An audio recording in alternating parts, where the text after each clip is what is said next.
نحمدہ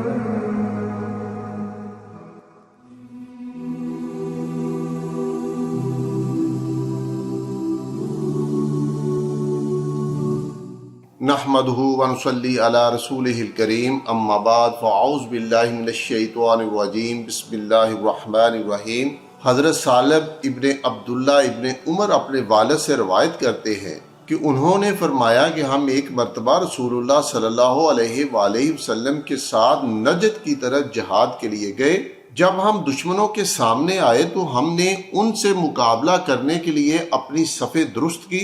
رسول اللہ صلی اللہ علیہ وآلہ وسلم ہمیں نماز پڑھانے کے لیے کھڑے ہوئے تو ایک جماعت آپ کے ساتھ نماز کے لیے کھڑی ہو گئی، جبکہ دوسری جماعت دشمن کے سامنے کھڑی رہی۔ رسول اللہ صلی اللہ علیہ وآلہ وسلم نے ان لوگوں کے ساتھ جو آپ صلی اللہ علیہ وآلہ وسلم کے ساتھ نماز کی جماعت میں شریک تھے، ایک رکوع کیا اور 2 سجدے کیے۔ پھر وہ لوگ جو آپ صلی اللہ علیہ وآلہ وسلم کے ساتھ نماز میں تھے ان لوگوں کی جگہ چلے گئے جنہوں نے نماز ابھی تک نہیں پڑھی تھی اور دشمن کے سامنے کھڑے تھے۔ جن لوگوں نے نماز نہیں پڑھی تھی وہ سب آئے اور رسول اللہ صلی اللہ علیہ وآلہ وسلم کے ہمراہ نماز میں شریک ہو گئے۔ چنانچہ رسول اللہ صلی اللہ علیہ وآلہ وسلم نے ان لوگوں کے ساتھ ایک رکوع اور 2 سجدے کیے اور پھر سلام پھیر دیا، جبکہ یہ لوگ کھڑے ہو گئے اور ہر ایک نے اپنا اپنا ایک رکوع اور 2 سجدے کر لیے۔ نافع نے بھی اسی طرح روایت بیان کی ہے، مگر انہوں نے اتنا اور زیادہ بیان کیا ہے کہ اگر عین جنگ کی حالت ہو اور خوف اس سے بھی زیادہ ہو کہ اس طریقہ سے بھی نماز پڑھنا ممکن نہ ہو سکے تو لوگ پیدل کھڑے کھڑے یا اپنی سواری پر اگر ممکن ہو تو قبلے کی طرف یا اگر ممکن نہ ہو تو کسی بھی طرف منہ کر کے نماز پڑھ لیں۔ حضرت نافع فرماتے ہیں کہ میرا خیال ہے کہ حضرت عبداللہ ابن عمر رضی اللہ تعالی عنہ نے یہ الفاظ رسول اللہ صلی اللہ علیہ وآلہ وسلم سے ہی نقل کیے ہوں گے۔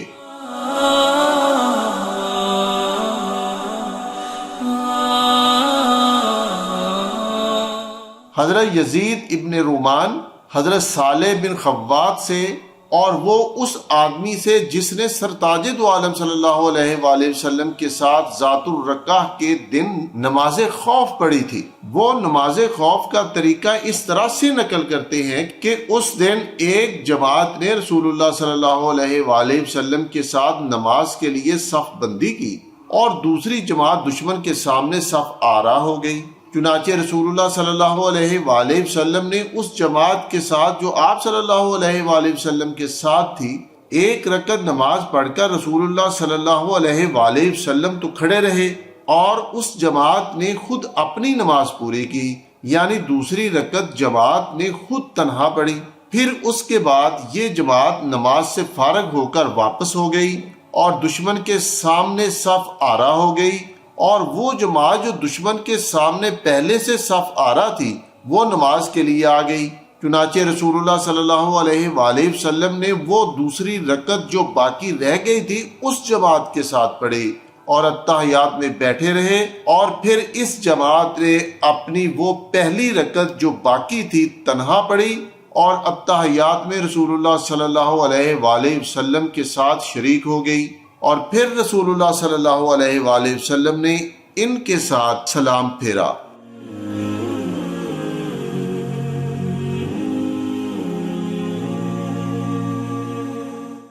حضرت جابر رضی اللہ تعالیٰ عنہ فرماتے ہیں کہ ہم سرتاج دو عالم صلی اللہ علیہ وآلہ وسلم کے ساتھ جہاد کے لیے روانہ ہوئے یہاں تک کہ ہم ذات الرقہ پہنچے۔ حضرت جابر رضی اللہ تعالیٰ عنہ فرماتے ہیں کہ ہمارا معمول یہ تھا کہ جب ہمیں کوئی سایہ دار درخت ملتا تو ہم اسے رسول اللہ صلی اللہ علیہ وآلہ وسلم کے لیے چھوڑ دیتے تھے تاکہ آپ صلی اللہ علیہ وآلہ وسلم اس سائے میں آرام فرمائیں۔ چنانچہ ذات الرقہ میں ایسا ہی ہوا کہ رسول اللہ صلی اللہ علیہ وآلہ وسلم ایک سایہ دار درخت کے نیچے آرام فرما رہے تھے کہ ایک مشرک آیا اور اس نے رسول اللہ صلی اللہ علیہ وآلہ وسلم کی تلوار جو درخت سے لٹکی ہوئی تھی اس کو اتار کر نیام سے تلوار کھینچ لی۔ رسول اللہ صلی اللہ علیہ وآلہ وسلم کو اس کی خبر نہیں ہوئی، کیونکہ یا تو آپ سو رہے تھے یا اس کی طرف آپ کا دھیان نہیں تھا۔ اس نے رسول اللہ صلی اللہ علیہ وآلہ وسلم سے کہا